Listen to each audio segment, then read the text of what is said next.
हम लोगों ने एक मूवी देखी होगी, पुरानी मूवी है,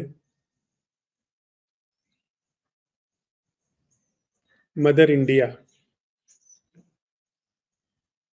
उसमें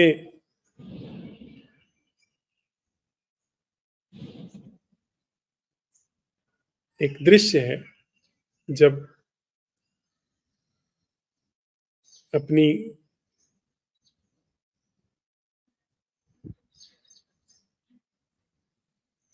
बेगारी से मुक्ति पाने के लिए साहूकार से नायक भिड़ जाता है कि वह अपनी गाढ़ी कमाई को नहीं देगा, क्योंकि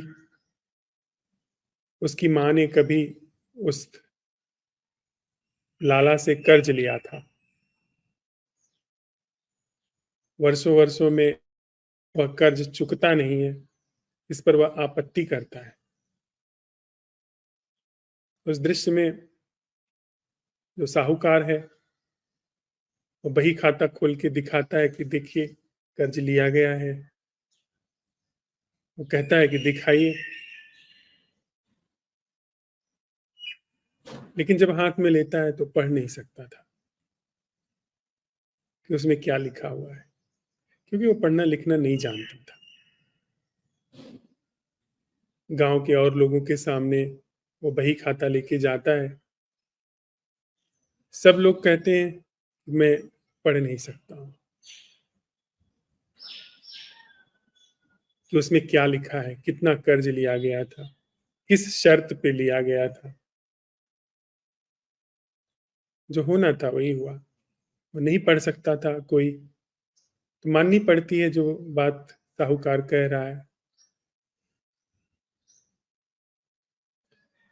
जो पैदा हुई फसल की ढेरी थी राशि, उसे उठा ले जाता है लाला। बड़ा मार्मिक, हृदय विदारक दृश्य है। तो एक स्थिति है जिसमें हम पढ़ना नहीं जानते हैं, जीवन क्या है नहीं जानते हैं, हम कैसे पढ़ा जाए।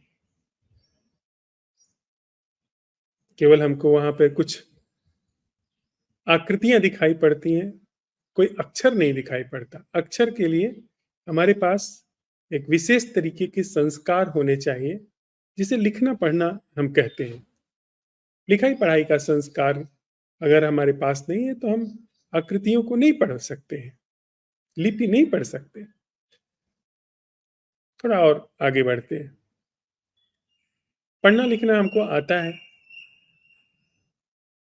पर जो लिखा गया है उसका क्या अर्थ होता है वो हमको नहीं पता है। अब किसी को देवनागरी भाषा आती है, देवनागरी लिपि में कुछ चीजें लिखी गई हैं, पर आपको अर्थ नहीं पता है उसका। जैसे अब चाइनीज भाषा का जो शब्द है वो लिखा है चिंग चांग चुंग, लिखा वो देवनागरी भाषा में ही लिपि में है। चिंग चांग चुंग लिखा है, टिंग टांग झन्न झुन्न कुछ भी ऐसा लिखा है। भाषा ही कुछ ऐसी है। वहां नाम रखना होता है बच्चे का तो थाली जो है ऊपर से उठा करके पटक देते हैं फर्श पे, तो जिस तरीके की आवाज आती है वही आवाज वो आंख करके और वही बच्चे का नाम रख देते हैं। एक प्रथा है ऐसी। तो कुछ भी झन्न झुन्न जो भी आवाज आई उन्होंने नाम रख दिया। अब वो भाषा इस तरीके से विकसित है। अब उस भाषा में झन्न झुन्न का कुछ अर्थ होता होगा, पर अगर आप देवनागरी भाषा में झन्न झुन्न टिंग टांग टूंग कुछ लिख रहे हैं तो उसका क्या अर्थ होगा। तो ये दूसरा तल हुआ।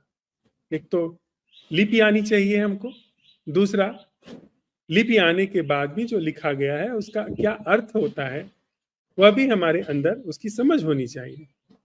बच्चों को सिखाते हैं कि अगर कमल शब्द लिख रहे हैं आप लिपि में, तो कमल शब्द से यह चित्र संकेत में लाया जा रहा है। कमल आप बना करके दिखाते हैं। क से कमल, क नाम की आकृति बनी, एक आकृति बनी जिसको क नाम दिया गया। उच्चारण, स्वर का बोल करके दिखाया गया, आवाज को संस्कारित किया गया, उसको अल्टर किया गया, उसको एक विशेष टोन में लाने के लिए भीतर पूरे इस आवाज को एक दिशा, एक दशा दी गई। तो हम वर्णमाला सीखते हैं कि आवाज निकल रही है, उसको एक ढंग से बोलेंगे तो क निकलेगा। अब जो आवाज को हमने संस्कार दिया क निकालने का, और यह क नाम की आवाज इस आकृति में लिखी जाएगी, तो वह लिपि हो गई। अब वह जो आकृति बनी हुई है, उस आकृति से और दूसरे अक्षरों को आप जोड़ते हैं, जोड़ करके एक शब्द बनता है। अब वह शब्द वह किसी चीज की तरफ संकेत करता है। अगर क से ब और त और र, जिसपे ऊ की बड़ी मात्रा है, कबूतर, तो कबूतर शब्द आप अपने कंठ से उस आवाज को निकालते हैं। किसी ने कहा कबूतर का, उसने कहा कबूतर लिखिए, तो उसकी जो आवाज आई है वह एक विशेष टोन में, विशेष धारा में आई है। तो उस आवाज के संस्कार हमारे भीतर पड़े हैं। उस तरह की आवाज कानों से प्रवेश की, हमारे मस्तिष्क में गई, मस्तिष्क में वह डिकोड हुई, क्योंकि मस्तिष्क में संस्कार पड़े हैं वर्णमाला के। फिर वो उसने संकेत किया हाथों को कि इस तरह की आवाज जो है वो इस तरह की लिपि से लिखी जा सकती है, इस तरह की आवाज की यह आकृति बन सकती है। उसके पहले उस तरह की आवाज से उस तरह का एक दृश्य, जो कबूतर नाम की घटना है, वह निर्दिष्ट है, जो उड़ता है, जिसकी चोंच होती है, जो इधर उधर हिलता है, वह दृश्य, वो पूरी दृश्यावली, वो वीडियो या वह चित्र उस कबूतर शब्द के उच्चारण में हमारे भीतर डिकोड हो गया। और उस कबूतर की जो कबूतर का जो डिकोड होना है भीतर हमारे, उसकी जो आकृति और छवि बनती है, वह आकर के लिपि में क बू तर, जो कि भाषा है देवनागरी, इंग्लिश में लिखते तो कुछ और लिपि से लिखते, चाइनीज में लिखते तो कुछ और लिपि से लिखते, वह हम आप लिख देते हैं। तो आवाज, उस आवाज का भीतर जाकर के मस्तिष्क तक इलेक्ट्रिक वेव्स की तरह पहुंचना, फिर वहां पर मस्तिष्क में उस आवाज का डिकोड होना, उसके पहले जो संस्कार पड़े हैं मस्तिष्क में, जो आकृतियां पड़ी हैं मस्तिष्क में, उसका वहां पर डिकोड होना, उस आवाज के आधार पर। अब चाइनीज व्यक्ति को आप कबूतर की आवाज बोलेंगे तो वह डिकोड नहीं कर पाएगा कि किस चीज को यह कहा जा रहा है। हिंदी भाषी व्यक्ति को ही आप बोलेंगे, जब वह सुनेगा उस आवाज को तो डिकोड कर लेगा। चाइनीज व्यक्ति नहीं डिकोड कर पाएगा, जो सिर्फ चाइनीज भाषा जानता है। हिंदी भाषी व्यक्ति उस तरह की आवाज को डिकोड कर लिया। तो आवाज के संस्कार हैं, आवाज का डिकोड होना है, फिर डिकोड हो करके जो तस्वीर उभर करके आती है कबूतर की, उस तस्वीर को फिर ला करके उस तस्वीर की लिपि बननी जो हमारे भीतर है, उसके आधार पर वह लिखी जाएगी। अब चाइनीज व्यक्ति को या अंग्रेजी भाषी व्यक्ति को अगर पिजन शब्द कहा जा रहा है तो वह एक अलग आकृति में लिखेगा, वह अंग्रेजी की लिपि में लिखेगा, पी लिखेगा वह पहले, आई लिखेगा इसके बाद, और हिंदी भाषी व्यक्ति है वह क लिखेगा।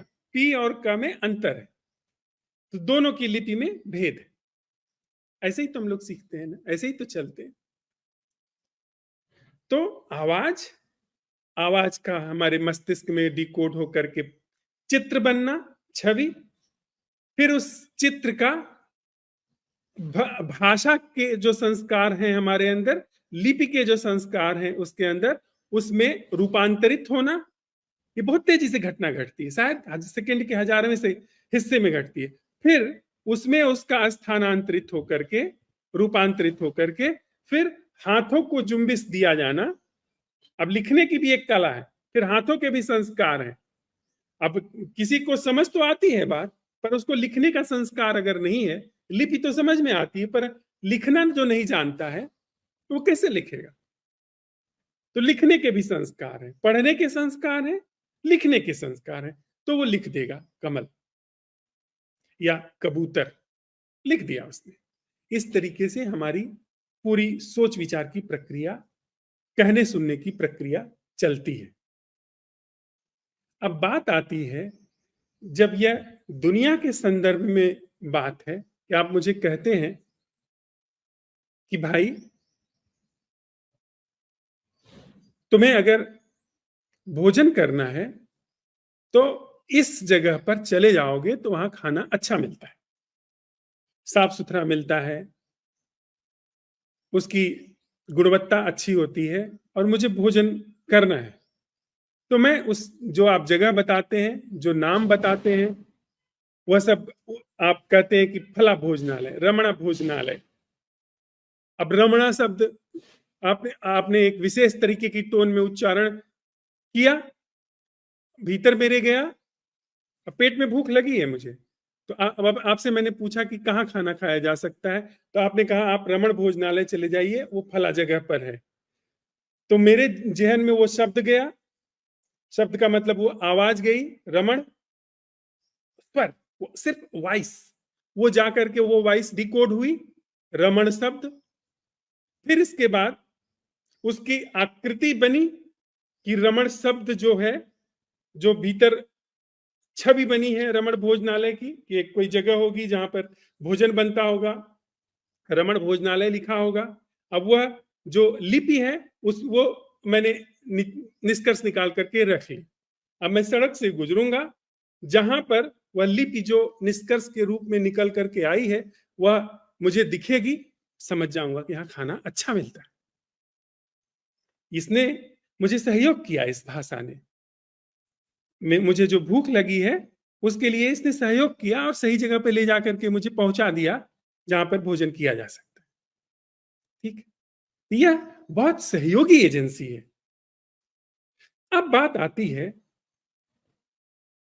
जब यह कहा जाता है कि बिना इस एजेंसी के असल में जीना क्या है, क्योंकि हम आप जहां अभी जी रहे हैं, जो हमारे आपके द्वारा जीवन जिया जा रहा है, वह इस एजेंसी के द्वारा हैक्ड है।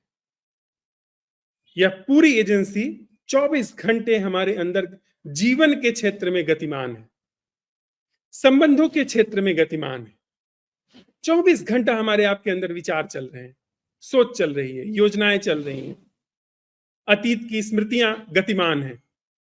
यानी जीवन का पूरा धरातल इन पूरे इस सोच विचार की प्रक्रिया से आच्छादित है और इसकी एक केंद्रभूत चीज है जिसका नाम अहम है, उससे आच्छादित है। अब वहां पर जब हमको यह बात कही जाती है कि एक ऐसी भी जिंदगी है, हम नहीं जानते कि ऐसी भी जिंदगी हो सकती है जो विचार से मुक्त हो, विचार और विचार की गतिविधियों से मुक्त। हमारा तथ्य, हमारी जो जीवन की रोजमर्रा की वास्तविकता है वो ये कहती है कि जीवन का मतलब सोच विचार। बिना सोच विचार के हम कहते हैं कोई जीवन ही नहीं होगा, तब तो आदमी मर जाएगा, तब तो आदमी वस्तु हो जाएगा, कुर्सी मेज हो जाएगा। सोच विचार ही तो जीवन है। जो सोचता है वही जिंदा है, जो विचार करता है वही जिंदा है। पर हमने आपने अभी साथ में चलते हुए समझा कि सोच विचार की जरूरत है, भाषा की जरूरत है। भाषा बहुत सहयोग करती है, विचार बहुत सहयोग करते हैं, लेकिन विचार वह वस्तु नहीं है जो कि असल है। कबूतर शब्द वह वस्तु नहीं है जो बाहर की वास्तविक घटना है।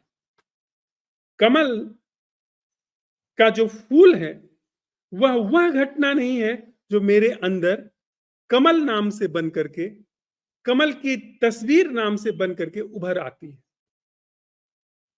कमल नाम की घटना जिस पानी में पाई जाती है, खिली हुई, सुगंधित, जिस पर तितलियां भौरे बैठे हैं, जो अपनी ताजगी से, सौंदर्य से अभिभूत कर रही है, वह घटना कमल नाम की, वह चीज नहीं है जो मेरे अंदर देवनागरी लिपि में बने हुए क म ल शब्द के आधार पर मैं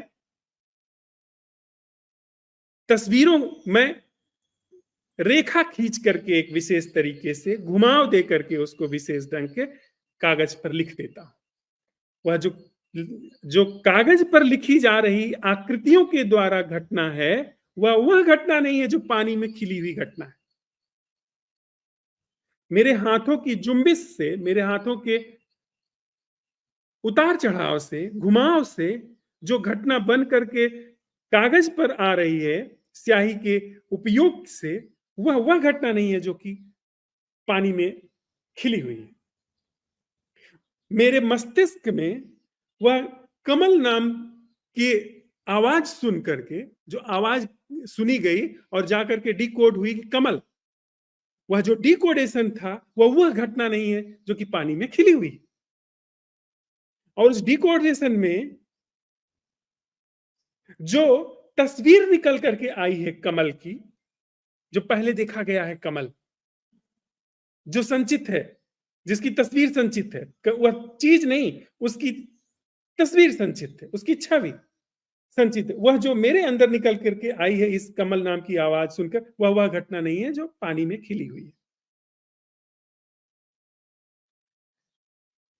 तो मेरे अंदर जो भी घटना घट रही है या जो कागज पर घट रही है, या बोलता हूं कमल शब्द, जो आवाज में निकाल रहा हूं कमल शब्द का उपयोग करके, उसके पीछे जितनी भी यह पूरी प्रक्रिया चल रही है, वह घटना नहीं है जो पानी में खिली हुई है। प्लीज साथ में चलिए, हम लोग बहुत महत्वपूर्ण बिंदु पे चर्चा कर रहे हैं।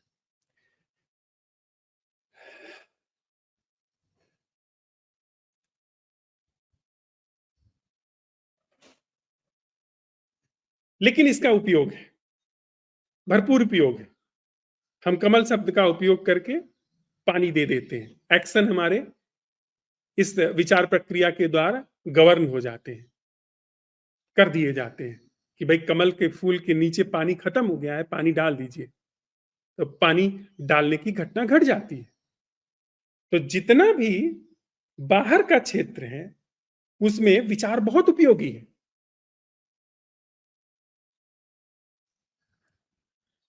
विचार की बहुत गहरी भूमिका है।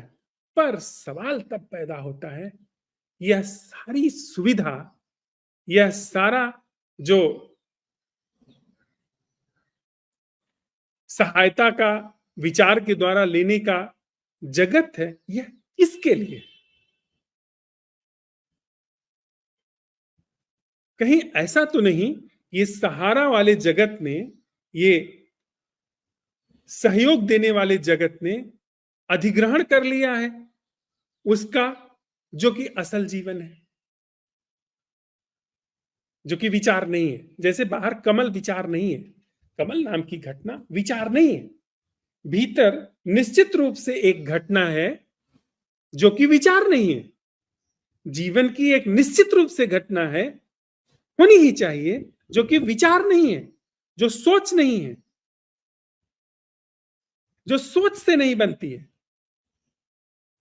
जैसे वो कमल जो पानी में खिला हुआ है, वह घटना नहीं है जो मेरे मस्तिष्क में है, जिसे मैं सोच रहा हूं।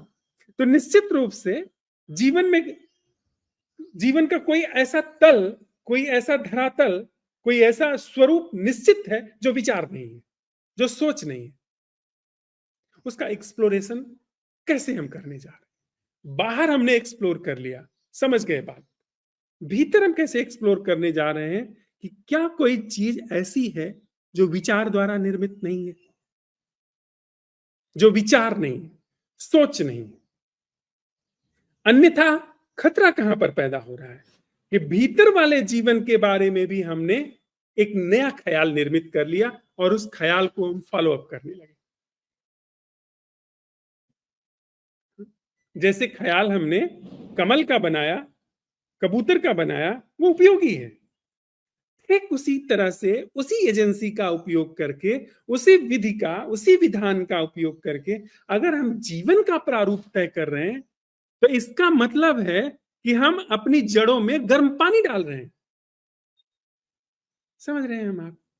यानी एक बनावटी चीज जो कि उपयोग के लिए थी, अब वह बनावटी चीज असल जगह पर प्लेस्ड होने लगी है। जैसे सुहाग रात में आप किसी ऐसी दुल्हन को बिठाने जा रहे हैं जो कि बनावटी है, किसी ऐसे दूल्हे को आप बिठाने जा रहे हैं जो बनावटी है, जो कि मूवीज के आधार पर हमने तय किया है, गुड्डे गुड़ियों से जो हमने खेला है, उस दो प्रेमियों को बिठाने जा रहे हैं।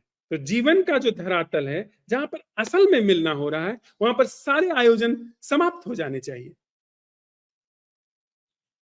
विवाह के पूर्व तक, विवाह की घटना तक आयोजन शोभा देता है, लेकिन जब संबंध की घटना आती है तब वहां पर आयोजन की कोई आवश्यकता नहीं है। वहां निपट रूप से व्यक्ति मिलते हैं।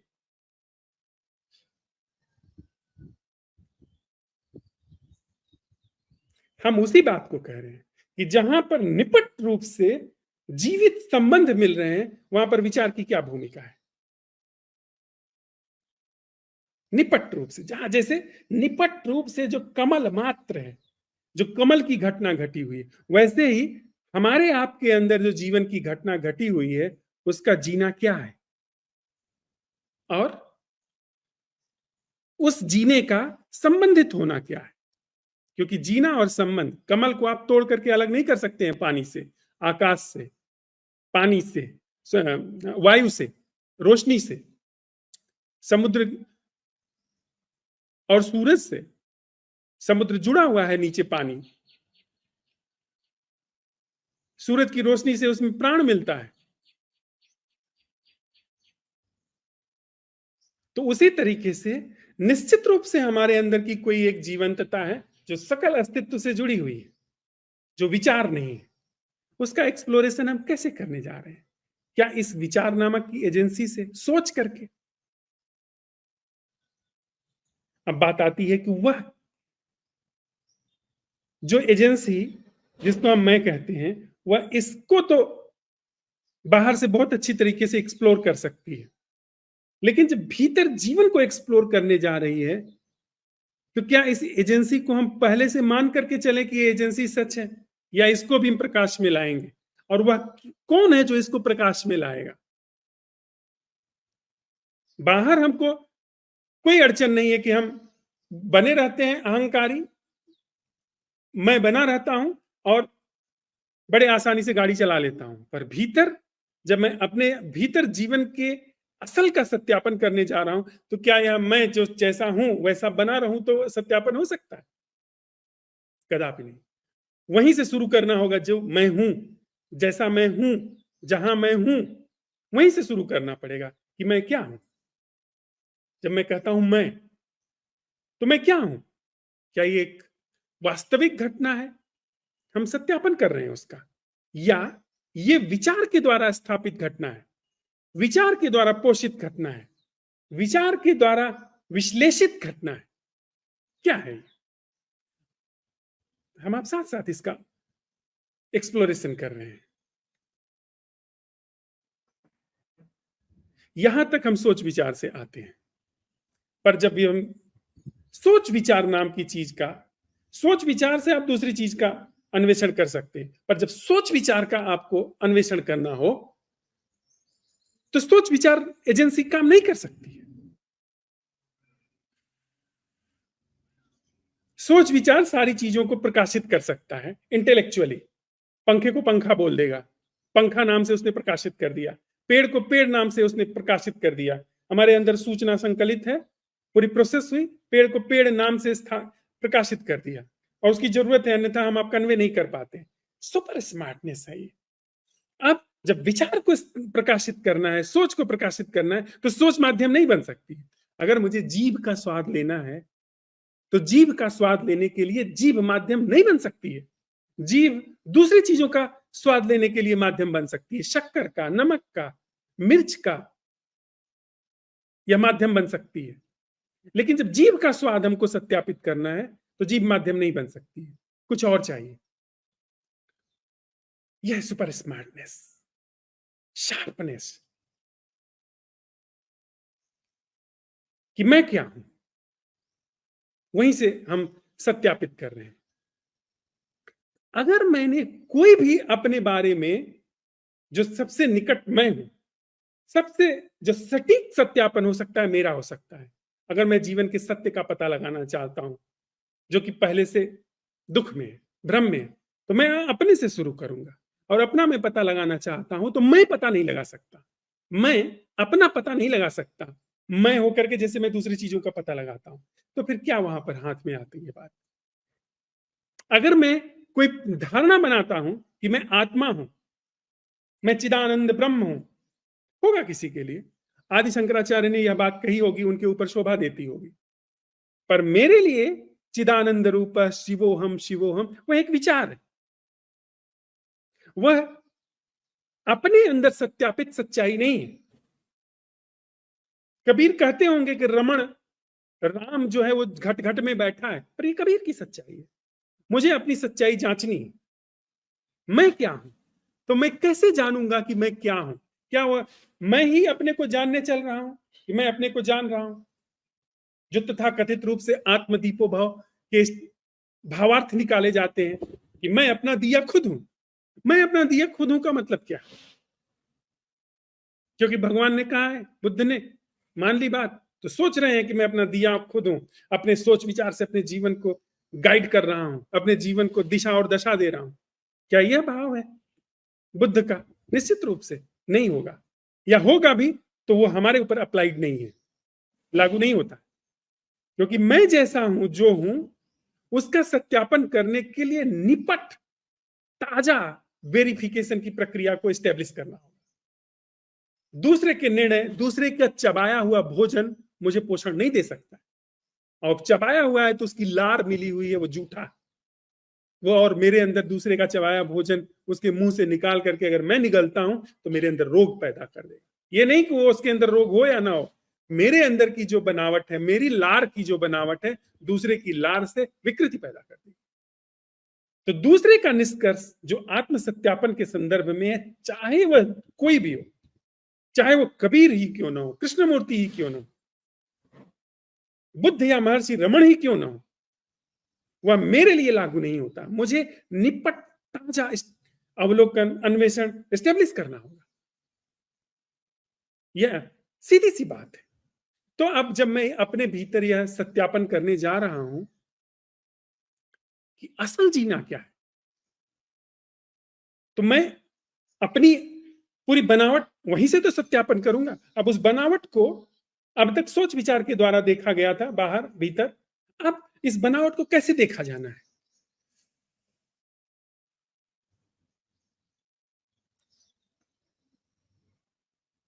न आत्मा न अनात्मा। अगर मैं कहता हूं कोई आत्मा नहीं है, तो फिर मैं एक धारणा को बल दे रहा हूं, एक आइडिया को, एक निष्कर्ष को। और हम लोग तैयार बैठे हैं। अब किसी से भी पूछिए तो बताता है कि कुंडलनी जगती है।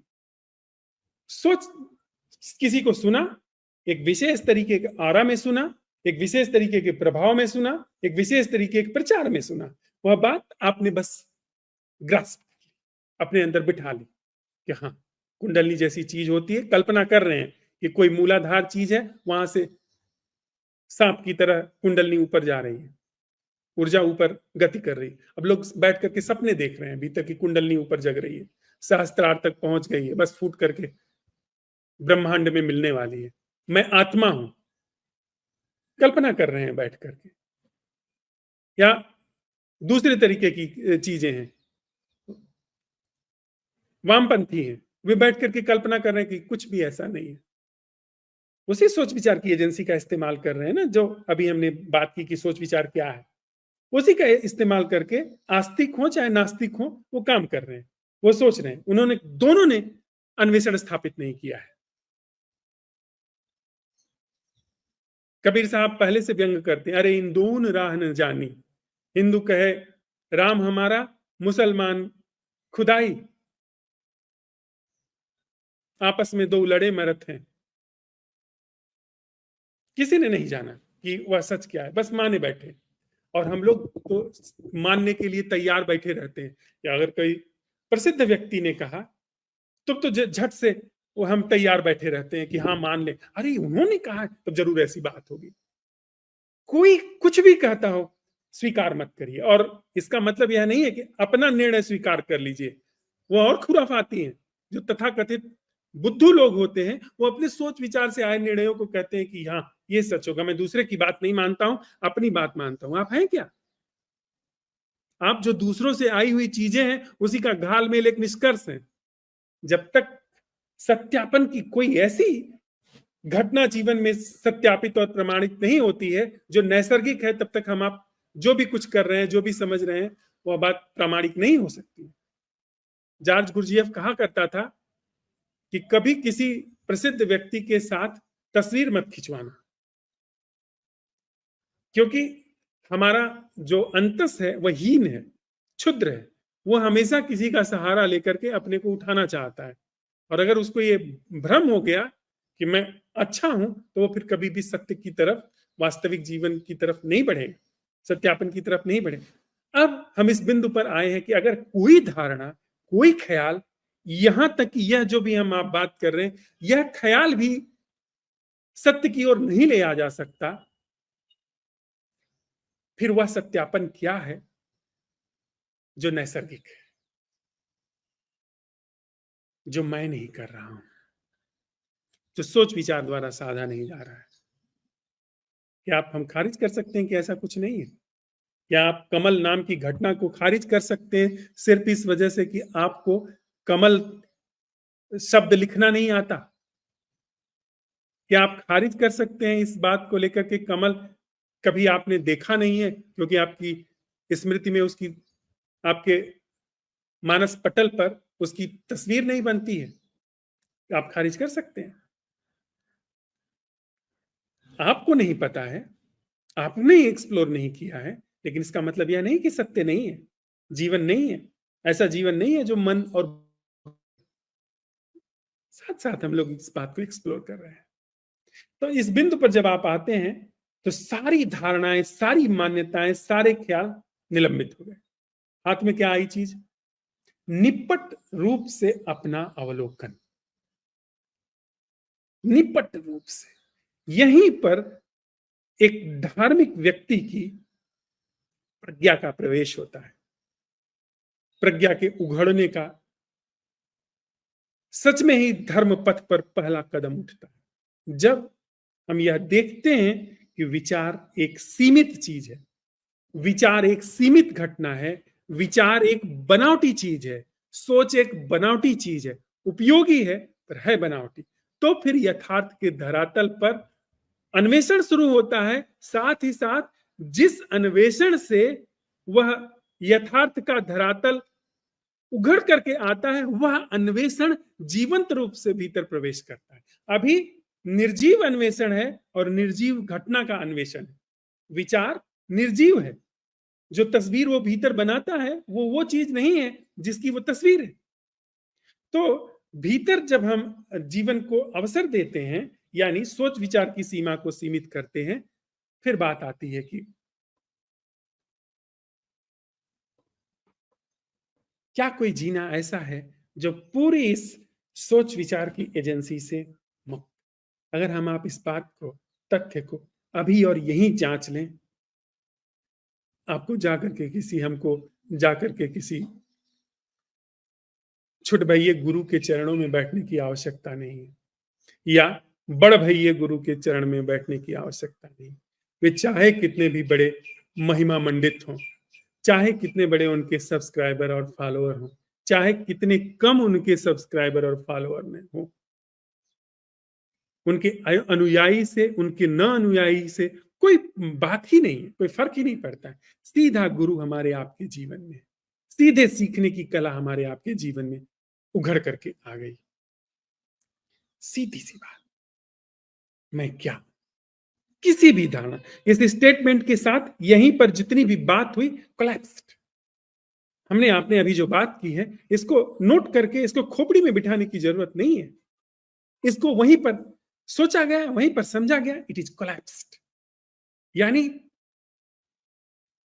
सत्संग का ज्ञान न होने पाए, सत्संग की सूचनाएं खोपड़ी को भरती न चली जाए, अन्यथा एक नया आइडिया पैदा होता है, नए तरीके का खुशनुमा, नए तरीके का लुभावना जीवन पैदा होता है, जिसका नाम धर्म अध्यात्म है। अब आप रुपया पैसा नहीं कमा रहे हैं, अब आप नाम कमा रहे हैं, नाम गिन रहे हैं, नोट के पत्ते नहीं गिन रहे हैं,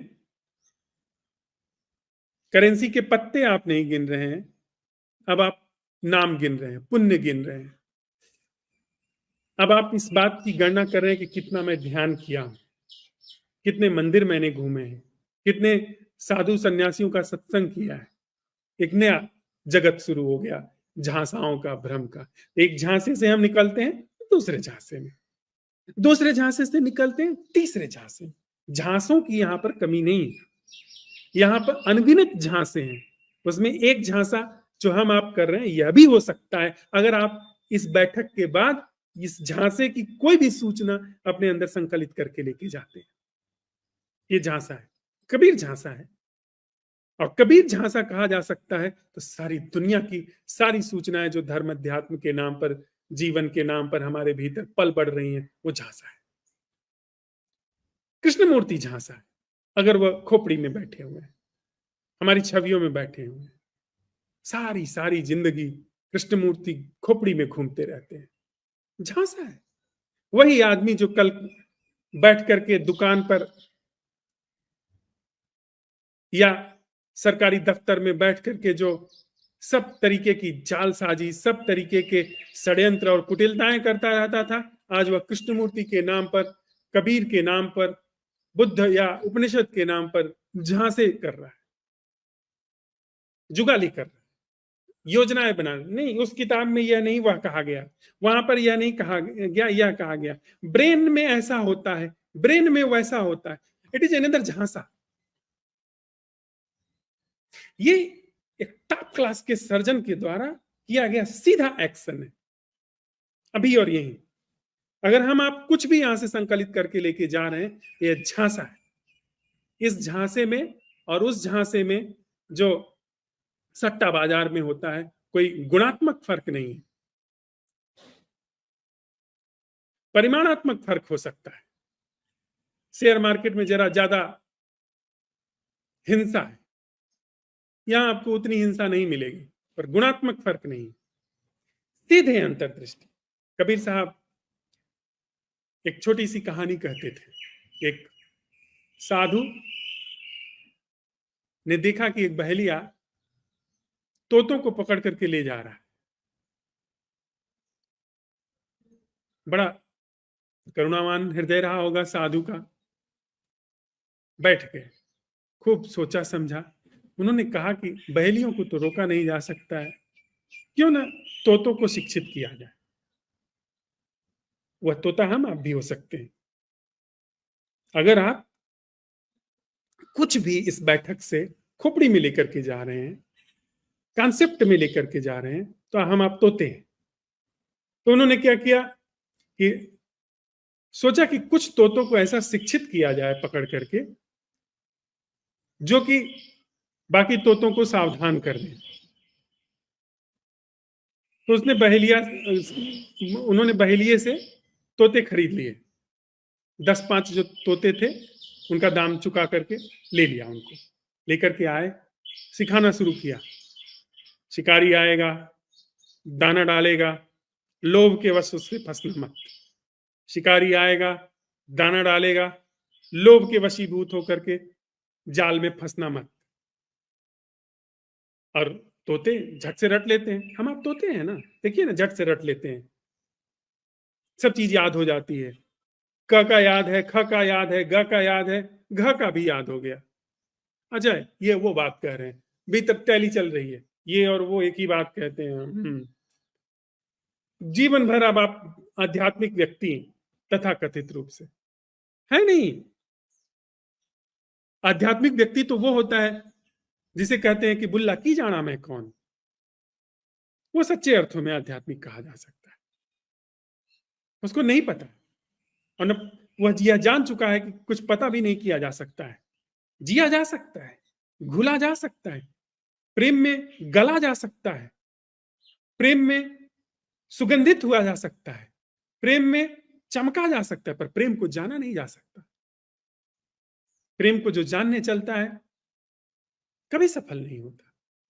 हाँ, प्रेम को जीने के लिए जो आहुत होता है, जो खुद को दांव पर लगाता है, प्रेम हो जाता है। उसको पता नहीं चलता कि वह प्रेम हो गया। खूब सिखाया साधु बाबा ने, ट्रेंड कर दिया एकदम। जैसे ही चुटकी बजाते थे बाबा जी, वैसे ही वो बोलने लगते थे। शिकारी आएगा, दाना डालेगा, लोभ के वश जाल में फंसना मत। इसके बाद बड़े खुश हुए, ले जाकर के जंगल में सभी तोतों को छोड़ दिया कि जाकर के सिखाओ अपने सभी भाई बंधुओं को। बड़े आराम से आए। दूसरे दिन जब निकले घर अपनी झोपड़ी से, तो देखता है कि वो शिकारी जो है बिठा करके बांध करके सभी तोतों को लेकर के जा रहा है। बड़े अचके, अरे फिर पकड़े गए। और उससे बड़ा आश्चर्य तो हुआ कि उन्होंने जिन तोतों को सिखाया था वो भी पकड़े उसमें जा रहे हैं और बोलते भी जा रहे हैं, शिकारी आएगा, दाना डालेगा, लोभ के वश जाल में फंसना मत। दोहराता हुआ जा रहा है वह तोता और फंसा हुआ है। पूछा कि भाई ये तो बोल रहा है और तुम कैसे पकड़ लिए इसको, कोई और उपाय किया क्या? शिकारी हंसा कि बाबा जी आप जानते नहीं हैं,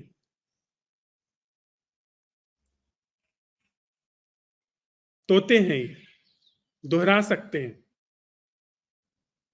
समझ नहीं सकते। समझना बड़ा और तल का होता है। मैं माइंड जीवन को दोहरा सकता है, एज इट इज कह सकता है, पर माइंड कभी भी जीवन को जी नहीं सकता।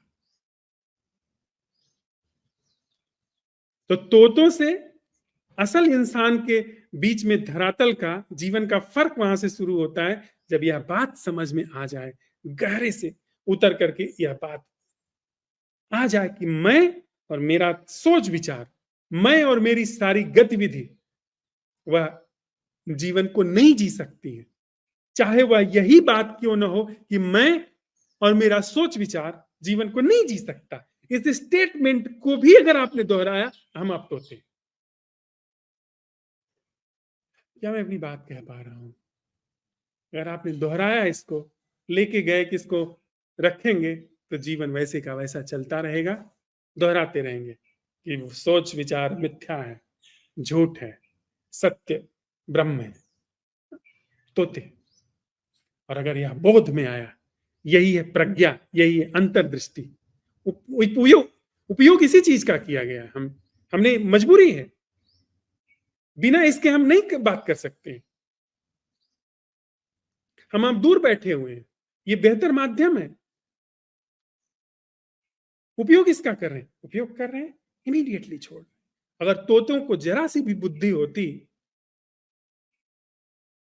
जरा सा भी किसी इंसान के अंदर बुद्धि होती, तो तोते ये समझते कि जाल नाम की वो जो चीज दिख रही है, उसमें दाना देख करके फंसना नहीं है। वो न फंसने की कला सीखते और सिखाते, न कि न फंसने की कला दोहराना सीखते और सिखाते। वे न फंसने की कला दोहराना सीख और सिखा रहे हैं। मालूम पड़ता है वो पहले इंसान रहे हैं। अगर हम जीव जंतुओं से इंसान हो सकते हैं, तो इंसान से जीव जंतु भी हो सकते हैं। हमारा भी पतन हो सकता है, और वहां तोता बनकर के हम ये दोहरा सकते हैं कि न फंसने की कला, इसको दोहराना है, इसको जप करना है इसका, तो हम एक दिन नहीं फंसेंगे। बजाय इसके कि न फंसने की कला को जीवन में लागू होने देना है। अगर इस बात को हमने ठीक से समझा, इट इज ओवर।